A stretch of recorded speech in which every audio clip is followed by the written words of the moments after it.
잉글랜드에 10살 난 한 말광랑이 소녀가 있었습니다. 이 소녀의 부모는 자기 딸의 앞날을 걱정하면서 가정교사를 붙여주었습니다. 1830년 3월 11일 가정교사와 이 말광랭이 소녀가 함께 공부를 하고 있습니다. 그날 공부는 왕위 계승에 관한 것이었습니다.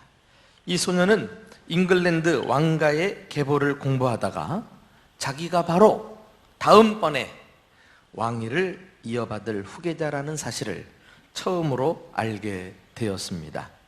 이 사실을 안 소녀가 맨 처음 보인 반응은 무엇이었을까요? 그녀는 하염없이 눈물을 쏟았습니다. 한참을 울다가 소녀는 눈물을 닦으면서 말합니다. 내가 이렇게 중요한 사람인지 몰랐어요. 이제부터는 좋은 사람이 될 거예요. 이 소녀는 그로부터 7년 후 1837년 잉글랜드 왕위를 계승하였고 그녀는 평생을 백성들에게 존경받는 왕으로 살았습니다. 이 소녀가 바로 그 유명한 빅토리아 여왕입니다. 그녀는 자신이 누구인지 알게 되자 말광랭이 버릇을 완전히 고치고 자신이 왕이라는 이 지식을 따라서 살게 되고 나중에는 존경받는 여왕이 될 수 있었던 것입니다. 그가 왕으로 있는 64년 동안 영국은 해가 지지 않는 나라라고 그때 전 세계로부터 별명을 얻을 만큼 부강해졌던 것입니다. 이렇듯 자신이 누구이며 어떤 존재인지 아는 것은 삶이 확 바뀔 정도로 대단히 중요한 것입니다. 가정에 자녀가 태어나면 이름을 호적에 올리죠. 동시에 한 나라의 국민이 되어 국민의 권리를 행사하고 국가의 보호를 받게 됩니다. 마찬가지로 우리가 예수 믿고 거듭날 때 우리는 하나님의 자녀가 되는 것뿐만 아니라 그 이름이 하늘나라 생명책에 기록이 되고 이제는 하늘나라의 시민권을 가지고 살아가게 되는 것입니다. 이 사실을 깨닫게 되면 한 소녀의 삶이 달라진 것처럼 우리의 삶도 달라질 수 있습니다.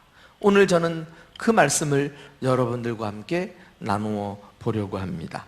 자, 오늘 본문 요한복음 1장 12절에 그 말씀이 있죠. 우리 다 같이 한 목소리로 읽어보실까요? 자, 시작. 영접하는 자, 곧 그 이름을 믿는 자들에게는 하나님의 자녀가 되는 권세를 주셨으니 이는 혈통으로나 육정으로나 사람의 뜻으로 나지 아니하고 오직 하나님께로부터 난 자들이니라. 예수님을 믿는 사람들은 하나님의 자녀가 되었다는 말씀입니다. 이 짧은 구절에는 이 땅에 두 가지 구원 방법이 있음을 제시하고 있는데 첫째는 인간이 만든 구원 방법이지요.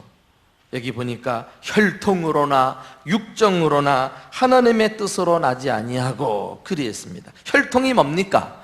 기독교 가문에서 태어났다던가 부모가 믿는 것 자체가 나의 구원을 보증할 수 없다는 거예요. 그것 가지고 구원받는 게 아니라는 거죠. 육정은 무엇이죠? 인간의 의지나 노력을 말합니다. 인격 수양을 한다던가 선을 행한다던가 공로를 쌓는 거죠. 그러나 이것 가지고도 구원을 받을 수가 없습니다. 사람의 뜻으로도 나지 아니하고 사람의 뜻은 무엇입니까? 사람들이 만든 이 세상의 수많은 종교들, 도덕률, 그리고 율례, 의식, 사상, 철학 뭐 이런 것들 가지고 우리가 구원을 받지 못합니다. 하나님의 자녀가 인간의 구원 방법 가지고는 될 수 없다는 것입니다. 오직 둘째로 하나님의 구원 방법으로만이 가능한 것입니다. 그것은 바로 예수 믿고 거듭나야 하는 것입니다. 여기 보니까 영접한다는 말 나오죠. 그것을 우리는 예수님을 믿는 자라고 해서 같은 의미로 쓰이고 있어요. 또 예수님을 믿는 것은 오직 하나님께로부터 나는 거다, 이런 말로도 쓰여지고 있고요. 하나님으로부터 난다는 것은 알고 보니까 우리가 지난주일 말씀을 배운 대로 위로부터 거듭나는 것임을 알게 됩니다. 그리고 거듭남은 하나님의 자녀가 되는 것이라고 이 말씀을 통해서 정리를 해볼 수 있습니다. 그러니까 영접, 예수님을 믿는 거, 하나님께로부터 나는 거, 거듭나는 거, 하나님의 자녀가 되는 거, 한 구원을 여러 가지 단어로서 설명하고 있는 건데요, 그만큼 단어들을 각기 사용하면서 강조하는 것이 다르겠지요. 그러나 다 풍성한 구원을 설명하고 있는 단어들이라고 할 수가 있습니다. 성경은 우리가 이렇게 거듭나서 하나님의 자녀가 된 것에 대해서 알기 쉽게 설명하기 위해서 양자를 삼으셨다, 이런 표현도 하고 있는 것을 보게 됩니다. 세상에서도 입양을 통해서 양자를 삼는 일이 많이 있죠. 그러나 우리가 하나님의 자녀가 된 것, 양자가 된 것은 세상에서 말하는 양자됨과 차이가 있습니다. 우리가 하나님의 자녀가 된 것은 단지 이름만 자녀로 올리는 것, 입적한 것만 의미하는 게 아니에요. 성경에서 의미하는 입양은 죄인이 예수 그리스도를 믿는 순간 죽었던 영이 하나님의 자녀로 다시 태어나서 하나님 가족의 일원이 된 사건인 줄 믿으시기 바랍니다. 태아가 모태에서 출생하는 게 이게 장난이 아니잖아요. 어떤 상징이 아니잖아요. 실제적으로 한 생명이 나오는 사건이 아닙니까? 마찬가지로 거듭나는 것도 이론이 아니에요. 상징적인 것도 아닙니다. 실제로 우리가 하나님의 자녀로 다시 태어나는 거예요. 이것은 단지 예수님 믿으면 그냥 하나님의 자녀로 봐주겠다, 하나님의 자녀로 쳐주겠다, 이런 소극적인 의미가 아닌 것입니다. 적극적으로 본질상 진노의 자식이 축복의 자녀가 됐고, 어둠의 자식이 빛의 자녀가 됐고, 마귀의 자식이 실제로 하나님의 자녀가 된 줄로 믿습니다. 그래서 하나님의 자녀가 되는 권세를 주셨다, 이 말씀도 말이죠, 여기 사용된 권세도 실질적인 막강한 권한을 말해요. 직접 그것을 누리고 사용할 수 있는 강력한 특별한 힘을 우리에게 묘사해주고 있습니다. 세상에 양자처럼 입양했다 그래가지고, 양자로 삼았다 그래가지고 실제 자녀가 아닌 것처럼 눈치를 봐서는 안 된다는 거예요. 내가 언제 쫓겨날까, 나를 입양한 부모가 나를 언제 내칠까, 이렇게 두려워서 떨며 살지 말라는 거예요. 우리는 확 하나님의 자녀로 완전히 새롭게 다시 태어난 새 존재인 줄 믿으시기 바랍니다. 얼마나 복된 일입니까? 얼마나 감격스러운 일입니까? 이 사실만 안다면 내가 이렇게 중요한 존재라는 사실, 생각이 바뀌고 태도가 바뀌고 운명이 바뀌지 않겠어요? 그래서 로마서 8장 15절 같은 데서는 너희는 다시 무서워하는 종의 영을 받지 아니하고 양자의 영을 받았으므로 우리가 아빠, 아버지라고 부르짖느니라. 할렐루야. 지금까지 우리가 죄의 자녀가 되고 마귀의 자녀가 돼서 벌벌벌벌 심판받고 지옥 갈까 봐 두려워 떨며 살았는데, 이제 우리가 거듭나고 보니 성령께서 양자의 영으로서 성령이 오셔가지고 우리가 양자됨을 보증하시는 분 아니겠어요? 그 성령의 역사로 말미암아 우리가 하나님을 아빠, 아버지, 눈치도 보지 않고 실제 아버지니까, 나는 실제 자녀니까 예수님이 맏형이 되고 우리는 하나님의, 예수님의 동생들이 돼서 한 하나님을 아빠라고 부르게 되는 줄 믿습니다. 이게 구원이에요. 이게 구원. 알고 보니까 구원은 단순히 내가 죄사함 받고 끝나는 게 아니라 하나님의 자녀로 살아가는 이 놀라운 삶의 축복이 바로 우리가 거듭나고 구원받은 사건이라고 할 수가 있습니다. 우리가 아빠, 아버지라 부르짖느니라. 요 아버지라는 단어, 요 하나만도 하나님과 우리와의 관계가 얼마나 친밀한 부자 관계인가를 알 수가 있잖아요. 과거 구약시대의 유대인들은 꿈에도 꾸지 못했다니까. 그들은 기도할 때 아버지라고 부르지도 못했어요.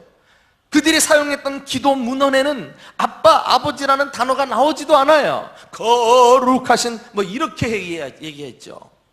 실제로 구약 성경을 보면은 하나님의 대표적인 이름이 여호와 하나님, 여호와 이런 호칭은 많이 나옵니다. 아버지라는 이름이 안 나와요. 그런데 신약에서 하나님 아버지를 찾아보니까 얼마나 많이 나오는지 몰라요. 여러분, 이것이 신약 시대를 사는 예수님을 통해 그를 믿는 자들에게 주어진 놀라운 구원의 축복인 줄 믿으시기 바랍니다.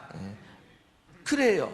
우리가 하나님의 자녀가 되었다는 거, 이건 한마디로 소속이 바뀌었다는 거예요. 내 소유가 이제는 하나님의 것이 되었다는 거 아니겠어요? 하나님이 나를 당신의 소유 삼으시고 자녀로서 얼마나 사랑하는지 특별한 사랑을 우리가 받고 사니까. 그래서 이사야서 43장 1절 4절까지 보시면은 내가 너를 구속하였고 너를 지명하여 불렀나니 너는 누구 것이라? 내 것이라. 하나님이 누구에게 뺏길 사라, 그냥 너는 내 거야, 내 거야, 이렇게 우리를 인정해 주시고 당신의 소유됨을 만천하에 알리고 계신다니까. 네가 내 눈에 보배롭고 존귀하며 내가 너를 사랑하였노라. 얼마나 사랑하는가. 하나님의 자녀가 아닌 자들을 하나님의 자녀들이 위태로울 때 그 자리에 대신 집어넣고 자녀들을 빼내실 정도로, 그렇게 그냥 특별하게 편애하실 정도로 우리를 사랑하는 줄 믿으시기 바랍니다. 이게 하나님의 자녀가 되어 그 신분과 가치가 급상승한 거 아니겠어요? 과거 중국이 공산 국가 중공으로 있을 때 비로소 이제 미국과 국가 간의 교류를 시작하지 않습니까? 그래서 제일 먼저 닉슨 대통령이 비행기를 타고 날아갔어요. 그런데 닉슨 대통령 다녀간 다음에 일화가 재밌어요. 그 중국의 아주 머리를 잘 쓰는 한 사람이 닉슨 대통령 다녀온 곳마다 쫓아가가지고 그가 먹다 남은 젓가락을 수집을 한 거예요. 중국집에 가서도, 만찬장에 가서도. 그리고는 닉슨 대통령 간 다음에 이것은 닉슨 대통령이 사용한 젓가락이다, 경매에 붙여가지고 떼부자가 된 줄 믿으시기 바랍니다. 여러분, 바짝 마른 젓가락도 누가 사용했느냐, 소유가 누구냐에 따라서 이렇게 가치가 달라진다니까. 보잘것없는 우리 죄인, 멸망받을 인생, 주님의 자녀가 되고 주님의 소유가 되었으니 그 가치를 무엇으로 평가할 수 있느냐 말이에요. 예수님이 우리를 위해 십자가에 보배로우신 피를 흘릴 정도의 값어치가 아니겠어요? 그런데 더 나아가서 이렇게 우리 신분과 가치가 급상승한 것뿐만 아니라 실제 하나님의 자녀로 권세를 누리며 살아간대요. 이 권세, 막강한 실제적인 파워가 아니겠어요? 예수님이 하늘과 땅을 아버지께로 받았다 그랬어요. 그분이 우리의 맏형이 되셔가지고 이제는 그 동생들인 우리까지도 하나님으로부터 우리가 권세를 받아 누리며 살아가는 것입니다. 그러니까 우리는 마치 고아와 같이 두려워 떨면서 어려움 당할 때마다 불행한 자처럼 살 것이 아니라 이제는 무슨 일을 만나도 어디를 가도 누구 앞에서도 가슴을 펴고 당당하게 살아가는 저와 여러분 될 수 있기를 예수님의 이름으로 축원합니다. 우리는 매우 중요한 사람들이에요. 하나님의 자녀들입니다. 그 권세를 우리가 누리고 사용하며 살아야 하지 않을까요? 과연 하나님의 자녀가 누리는 권세는 무엇일까요? 자녀만이 누리는 특별한 권한은 무엇일까요? 첫째로 하나님의 인도를 받아요. 자, 우리 로마서 8장 14절 다 같이 한 목소리로 읽어보실까요? 자, 시작. 무릇 하나님의 영으로 인도함을 받는 사람은 곧 하나님의 아들이라. 어떻게 인도하십니까? 성령을 우리 가운데 보내셔서 여기 성령이 하시는 일이 무엇입니까? 하나님의 자녀로 확신을 가지고 살아가게 하셔요. 우리가 거듭났을 때 하나님은 성령을 우리에게 보내주십니다. 그래서 우리와 영원히 함께 사셔요. 이것을 내주하심이라 그러잖아요. 내주하시면서 거듭난 자들에게 인을 일일이 쳐주시는데, 이 도장을 치는 거 아니겠어요? 도장은 왜 칩니까? 하나님의 자녀임을 보증하는 거 아니겠어요? 하나님의 소유가 되었음을 인정하는 표시예요. 성령님께서 우리 가운데 오셔가지고 누가 뭐래도 우리는 하나님의 자녀임을 인정해 주시고 보증해 주시고, 그래서 우리가 아빠, 아버지라고 담대히 부르는 자리까지 나아가게 하시는 것입니다. 뿐만 아니에요. 그런 하나님의 자녀들을 진리 가운데로 인도하셔서 틀림없이 천국까지 도달하게 해 주실 줄로 믿습니다. 요한복음 16장 13절 가서 보시면, 진리의 성령이 오시면 그가 너희를 모든 진리 가운데로 인도하시리라. 진리 가운데로, 의의 길로, 주님이 기뻐하시는 길로, 우리를 믿음의 길로, 이렇게 잘못 길을 벗어났을지라도 기어코 돌려놓으시고 믿음을 따라 살게 하시는 그 은혜가 하나님의 자녀들에게 성령을 통해서 날마다 임하는 줄 믿으시기 바랍니다. 과거 이스라엘이 광야 생활을 할 때, 광야는 길이 없는 곳이에요. 사람도 살지 못하는 환경입니다. 낮에도 밤에도 기후 때문에 살 수가 없어요. 해충도 많이 있습니다. 그런데 하나님께서 그들 가운데 구름 기둥과 불 기둥을 보내셔가지고 밤과 낮으로 그들을 인도해내지 않습니까? 알고 보니까 구약시대에 이스라엘 백성들과 함께 했던 구름 기둥, 불 기둥은 신약에 우리에게 임하시고 우리를 인도하실 성령님을 예표한다는 사실을 우리는 알아야 하겠습니다. 그분이 밤과 낮으로 우리를 이끌어 주셔요. 길이 되어주시고 빛이 되어주시고 진리로 인도해 주셔서 우리는 성령님을 따라서 어느 길이든지 안심하며 천국까지 이르게 되는 줄로 믿습니다. 심지어 시험을 당할 때도 말이죠, 고린도전서 10장 13절에는 피할 길을 내사 너희로 능히 감당하게 하시느니라.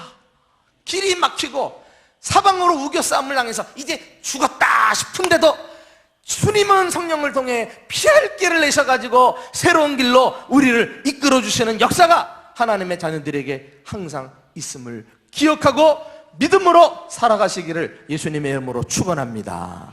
우리는 막힐 길이 없어요. 주님이 뚫어주셔요. 이끌어주셔요. 선한 길, 의의 길, 믿음의 길, 승리의 길로 하나님께서 그의 자녀들을 이끌어 주십니다. 그래서 우리가 찬송하지 않습니까? 내가 매일 기쁘게 순례의 길 행함. 우리는 순례의 길을 사는 사람들이거든요. 순례자예요. 우리 힘으로는 갈 수가 없어요. 주의 팔이 나를 안보함이요, 내가 주의 금복을 받는 참된 비결은 누가 함께 계신다? 주의 영이 함께함이라. 다 같이 성령이 계시네. 할렐루야, 할렐루야. 함께하시. 좁은 길도 좋습니다. 좁은 길을 걸으며 밤낮 기뻐하는 것, 주의 영이 함께함이라. 아멘. 좁은 길이 와라, 거친 길도 와라, 돌짝밭도 와라, 가시밭길도 와라. 우리는 피할 길도 있다 말이죠. 성령이 우리를 안전하게 인도해 주실 줄로 믿습니다. 우리만이 누리는, 다른 사람이 알지 못하는 특권이에요, 특권. 두 번째는 하나님의 자녀들에게는 상속자의 권세가 있어요. 상속자. 자, 우리 로마서 8장 17절 말씀 다 같이 읽어보겠습니다. 시작. 자녀이면 또한 상속자, 곧 하나님의 상속자요 그리스도와 함께한 상속자니 우리가 그와 함께 영광을 받기 위하여 고난도 함께 받아야 할 것이니라. 자녀는 아버지의 재산을 상속받습니다. 그게 자녀의 권리예요. 하나님의 자녀된 자들도 하나님이 가지신 모든 것을 다 상속받는다는 사실을 믿으시기 바랍니다. 그런데요, 이렇게 우리는 하늘과 땅의 모든 것을 주님과 예수님과 함께 우리가 누리며 사는 사람들이지만, 이 말씀에서 주목해야 될 대목이 있어요. 그 하나님의 상속하시는 그 재산 목록에는 고난도 포함됐다는 사실을 아십니까? 우리가 하나님의 자녀로서 고난도 상속받았다는 사실을 꼭 기억하셔야 합니다. 왜 고난을 상속해 주셨을까? 이 물음에 대한 해답을 우리는 히브리서 12장 6절 이하에서 찾을 수 있어요. 자, 한번 믿는 자에게 왜 고난이 오는가? 다 같이 한번 읽어봅시다. 시작. 주께서 그 사랑하시는 자를 징계하시고 그가 받아들이시는 아들마다 채찍질 하심이라. 징계는 다 받는 것이거늘 너희에게 없으면 사생하여 친아들이 아니니라. 아들이 아버지께 징계를 받을 때 아버지가 그 아들을 진정으로 사랑한다는, 아들로 인정한다는 의미가 담겨져 있지 않습니까? 우리는 징계, 채찍질 그러면 대단히 부정적인 이미지를 떠올리는데요, 사실 이 징계라고 하는 말 원어로는 훈련이라는 단어가 쓰였어요. 영어에도 디서플린이라는 말이 쓰였는데요, 아버지가 그 자녀 잘 되라고 여러 가지 방법으로 훈련하는 거죠. 다듬고 단련해서 자신의 상속자로서 합당하게 자질을 구비시키는 거예요. 우리가 얼마나 중요한 존재인데 이 훈련받지 못하고 아버지 재산 다 받아봐, 그거 감당 못하잖아요. 하나님의 빼어난 자녀들로서 우리를 구비시키기 위해 때로 시련이란 방법으로, 질병이란 방법으로, 고통이란 방법으로, 가난이란 방법으로 비난을 받고 또 어려운 일을 통과하면서 주님이 우리를 하나님의 자녀임을 나타내 주시는 것입니다. 그러니까 우리가 이 땅에 살면서 고난이 찾아올 때 슬퍼하거나 절망하면 안 돼요. 야, 하나님이 나를 하나님의 자녀 삼으신 증거구나, 이 믿음을 가지고 인내하면서 그 고난을 잘 감당해 나가야 합니다. 그래서 우리 이 시간에 함께 약속했으면 좋겠어요.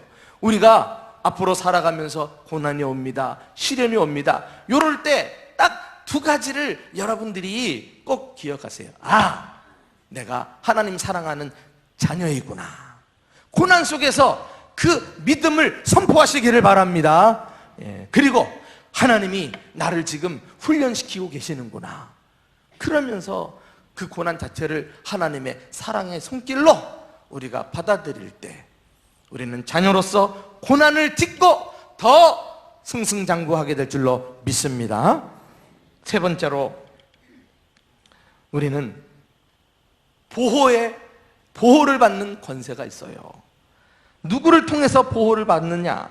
천사를 보내셔서 하나님의 자녀들을 각별하게 보호해 주셔요. 자, 우리 히브리서 1장 14절도 함께 읽어보겠습니다. 시작. 모든 천사들은 섬기는 영으로서 구원받을 상속자들을 위하여 섬기라고 보내심이 아니냐. 귀신이 존재하듯이 천사도 존재합니다. 귀신은 사탄 마귀 이를 수종드는 사탄 마귀의 졸개들이죠.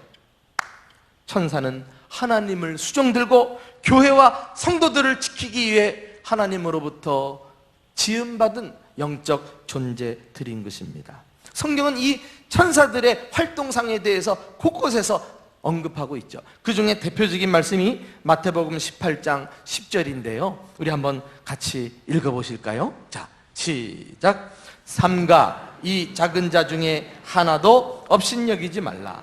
너희에게 말하노니 그들의 천사들이 하늘에서 하늘에 계신 내 아버지의 얼굴을 항상 배옵느니라. 왜 천사가 하나님의 얼굴을 쳐다보고 있을까요? 지시를 기다리는 거예요. 명령 떨어지기가 무섭게 쏜살같이 하나님의 자녀들에게 찾아와서 1분 1초도 오차가 없이 신속하게 건져주시고 보호해 주시는 줄 믿으시기 바랍니다. 군대 가면은요 5분 대기조라고 있어요. 군대 생활하면서 일과 시간과 휴식 시간이 있는데 휴식 시간에서는 추리닝으로도 갈아입고 내무반에서 누워있기도 하고 기타도 치고 뭐 휴식을 갖죠. 그런데 이 5분 대기조에 속한 병사들은 옷도 못 갈아입어. 항상 출동 대기를 하고 있어야 돼. 그러다가 비상이 걸리면은 작전이 수행하고 일이 터지면 제일 먼저 이 사람들이 트럭을 타고 출동합니다. 그런 다음에 이제 시간을 벌면서 이제 부대원들이 이제 출동을 하는 거죠. 이 5분 대기조가 역할이 중요해요, 역할이. 여러분, 하나님 나라에도 5분 대기조가 있다는 사실 아세요? 딱 천사들이 하나님 얼굴 쳐다보고 있다가, 야, 급하다, 급해, 빨리 저 자녀를 도와줘. 예스! 하고 그냥 손살같이 와가지고 하나님이 보호해 주셔요. 이 극진한 각별한 사랑과 보호를 우리들이 받고 있다는 사실 아십니까? 예? 놀라운 일이죠. 여러분, 이 사실을 깨닫고요, 여러분들 주변에서 개인적으로 일어나는 모든 사건 사고들 속에서 그 우연하게 보지 마요. 다, 야, 하나님이 나를 보호하셨구나, 나를 지켜주셨구나, 이런 일들을 여러분들은 깨닫게 될 거라니까. 불행한 중에도 다행인 것이 우연이 아님을 하나님의 자녀들은 명심하셔야 돼요. 제가 한 번은 운전 초보 시절에 빙판길을 만났어요. 빙판길을. 그런데 나도 모르게 말이죠, 빙판길을 만나니까 세워야 되겠다는 마음으로 브레이크를 팍 밟아버렸네. 그걸 밟으면 안 되는데, 빙판길 만나면은 속도를 점점 줄이면서, 그리고 조심히 가야 되는데 딱 브레이크를 밟는 순간 그동안 그냥 총알이 튀어나가듯이 차가 그냥 팡 하고 미끄럼을 타고 튀어나가는 거 있죠. 와, 그 다음부터는 핸들을 이렇게 틀고 저렇게 틀어도 말을 듣지 않아요. 차가 지 멋대로 그냥 막 춤을 추는데요, 그때 느낌이 꼭 구름에 떠 있는 느낌인 거 있죠. 대책이 없어요. 빙글빙글 도는데, 근데 그 장소가 말이죠, 차도하고 인도하고 구분이 없어. 그냥 아스팔트 쫙 깔리고 바로 상가들이 질비하게 옆에 서 있는데, 이 차가 휙 틀더니 비틀비틀하면서 이제 막 상가 쪽으로 달려갑니다. 큰일 났어요. 큰일 났어. 겨울이라 그 상가 안에 가게들이 질비하게 있는데 말이죠, 이거 가게 속으로 들어가면은 이거 얼마나 큰 불상사가 일어나겠어요. 바짝 겁을 먹고 있는데 이 차가 그냥 가게 쪽으로 향했다가 또 방향을 딱 틀면서 가게와 가게 사이에 있는 요 기둥으로 가가지고 정확하게 꿍 박는 거 있죠. 꽝 하니까 양쪽 가게 주인들이 뛰쳐나와가지고, 야, 이 사람 운 좋다고 말이죠, 우리 가게로 들어왔으면 지금 난로 펴놓고 손님들도 많은데 큰일 날 뻔했다고 말이죠. 운 좋대. 그게 운입니까? 하나님께서 나를 각별하게 보호하셔서 자동차 각도라도 꺾어가지고 정확하게 기둥에 부딪히게 한 줄 믿으시기 바랍니다. 이거 우리만 아는 그런 기가 막힌 사연들 아니겠어요? 예. 하나님이 도와주신 거예요. 알고 보면요, 하나님께서 그 예수 믿는 하나님의 자녀들 때문에 그와 함께하는 세상 사람들까지도 다 복을 받는다는 거 알아요? 하나님은 이 세상의 역사를 이끌어 가실 때 다른 것에는 관심이 없어. 하나님의 교회와 하나님의 자녀들에게 관심을 두고 그들을 중심으로 나라를 살리고 사회를 이끌어 가셔요. 우리 사회가 지금 갈수록 어둡지만 그래도 여전히 소망이 있는 것은 이 땅에 교회가 있기 때문인 줄로 믿습니다. 하나님의 자녀들을 그냥 주님이 놔두지 않으신다니까. 그러므로 하나님의 자녀들은요, 배짱 좋게 살아야 돼. 버스를 딱 올라타더라도 속으로 말해야 돼. 오늘 여러분들은 나 때문에 다 살아난 줄 아셔요. 하나님께서 하나님의 자녀가 탄 버스를 그냥 놔두겠어요? 각별하게 보호하시고 안전하게 인도해 주신다니까. 나는 이런 믿음 가지고 살아. 남이 믿든 안 믿든 내가 하나님의 자녀인데 누가 뭐라 그럴 거야. 나는 음식점에 가도요, 야, 이 음식점은 오늘 나 때문에 복 받았다, 이렇게 생각해요. 그래서 그런지 내가 들어갈 때는 매장 안에 손님들이 없다가도 내가 들어가 자리를 딱 앉아서 밥을 먹으려고 하면 한 사람, 두 사람 들어와 테이블이 채워지더라니까. 예? 실제로 말이죠, 내가 나가려고 할 때 주인이 와서 조금 더 있다 가래요. 사장님이 오니까 손님들이 많이 온다고. 여러분, 이거 나만 느끼는 걸까요? 여러분들은 그런 경험 안 해요? 여러분도 하나님의 자녀들인데. 이런 하나님의 특별한 배려, 사랑과 보호, 우리를 하나님께서 보호해 주신다는 사실을 깨닫고 우리는 어디를 가나 길을 피고 당당하게 살아가시기를 예수님의 이름으로 축원합니다. 또 네 번째로, 여러분 5가지가 있어요. 5가지. 자, 네 번째입니다. 달려갑니다. 네 번째는 하나님 자녀의 권세는 의식주 문제를 하나님이 책임져 주셔요. 자, 우리 마태복음 6장 31절에서 33절까지 우리 다 같이 한번 읽어보실까요? 자, 시작. 그러므로 염려하여 이르기를 무엇을 먹을까, 무엇을 마실까, 무엇을 입을까 하지 말라. 이는 다 이방인들이 구하는 것이라. 너희 하늘 아버지께서 이 모든 것이 너희에게 있어야 할 줄을 아시느니라. 너희는 먼저 그의 나라와 그의 의를 구하라. 그리하면 이 모든 것을 너희에게 더하시리라. 여기 보면 두 종류 삶이 나오죠. 이방인의 삶이 나오고 하나님 자녀의 삶이 나와요. 이방인들, 하나님 안 믿는 사람들은 어떻게 삽니까? 의식주 문제, 자나깨나 이거 걱정하며 살아요. 크게 염려하면서 살아요. 왜요? 이들은 하나님 아버지가 없기 때문에 이 땅에서의 삶을 자기가 책임져야 돼. 자기가 해결해야 돼. 그러니까 얼마나 염려하며 살아갑니까? 그러나 정반대의 하나님 자녀의 삶이 있어요. 이들은 하나님 나라를 염려하며 사는 사람들이에요. 의식주 문제는 걱정 깜거리도 안 돼. 왜? 의식주 문제는 내가 애를 쓴다고 내가 해결할 수 있는 게 아니라 하나님이 주셔야, 공급하셔야 받는다는 사실을 알고 있기 때문에 그래요. 하나님의 자녀는 하나님을 전적으로 신뢰하기 때문에 이런 의식주 문제에서 벗어나서 하나님이 원하시는 하나님의 나라가 잘 되고 그의 교회가 잘 되는 일에 우리가 고민하며 함께 온 힘을 쏟을 때, 그러한 사람에게 이 땅에 사는 동안 먹고 자고 입는 거 책임져 주시고 공급해 주시고 풍족하게 은혜를 베풀어 주실 줄로 믿습니다. 여러분, 한번 삶의 우선순위, 내 근심 걱정거리를 바꿔서 한번 살아보세요. 언제까지 하나님 자녀가 아닌 사람들처럼 그 수준에 맞춰 살아가겠어요? 우리는 삶의 내용이 달라야지요. 너희는 먼저 하나님의 나라와 그의 의를 구하라. 이 말씀을 따라 살면 오늘도 먹고 자고 그리고 입는 문제 해결해 주시는 하나님의 간증의 주인공들 다 될 수 있기를 예수님의 이름으로 축원합니다. 마지막으로 하나님의 자녀에게는 기도의 권세가 있어요. 기도의 권세가. 하나님께 나아가 부르짖고 응답받아요. 자, 우리 마태복음 7장 11절 말씀 다 같이 읽어보겠습니다. 시작. 너희가 악한 자라도 좋은 것으로 자식에게 줄 줄 알거든 하물며 하늘에 계신 너희 아버지께서 구하는 자에게 좋은 것으로 주시지 않겠느냐. 아무나 대통령을 만날 수 없어요. 그러나 대통령의 자녀는 언제든지 대통령을 만날 수 있어요. 이게 자녀의 권한이니까.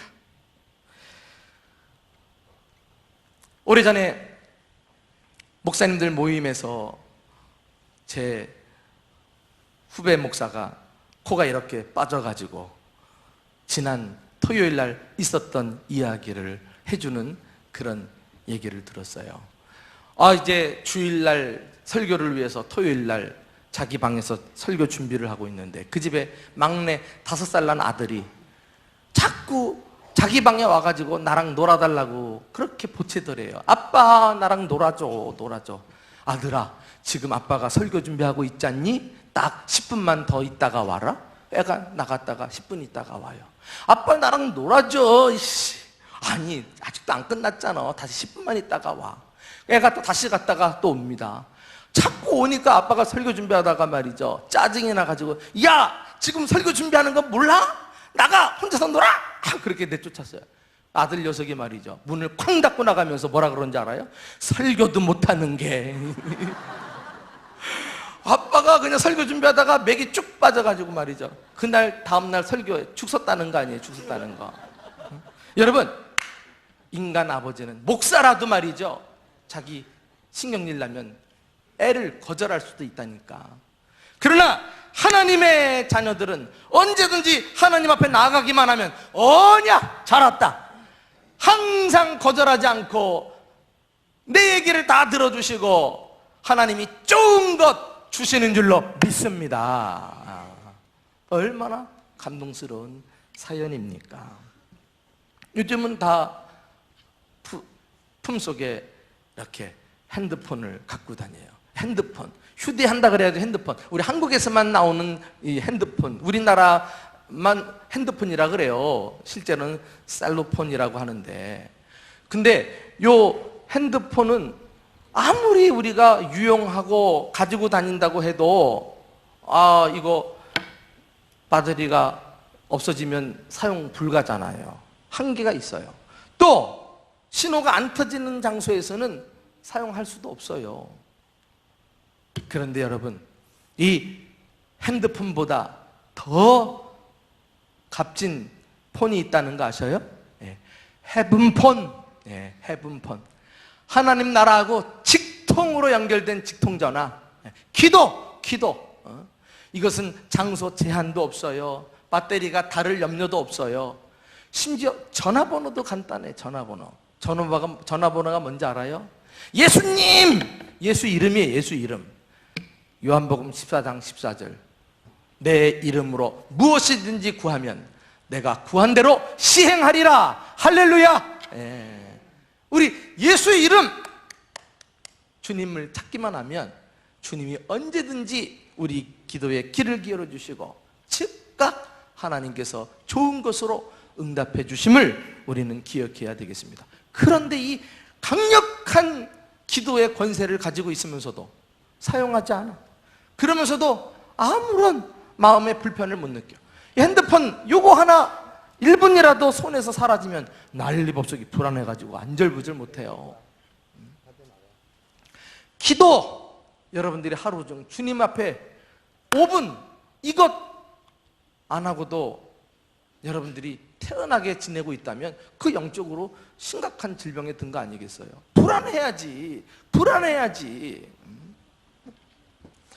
하나님은 지금도 누구든지 예수 이름을 부르면서 주님 앞에 나아가 기도하기만 하면 우리 기도를 들으시고 아픔을 위로해 주시고 상처를 싸매 주시고 우리 필요를 풍성하게 채워주시는 하나님의 아버지가 되심을 믿으시기 바랍니다.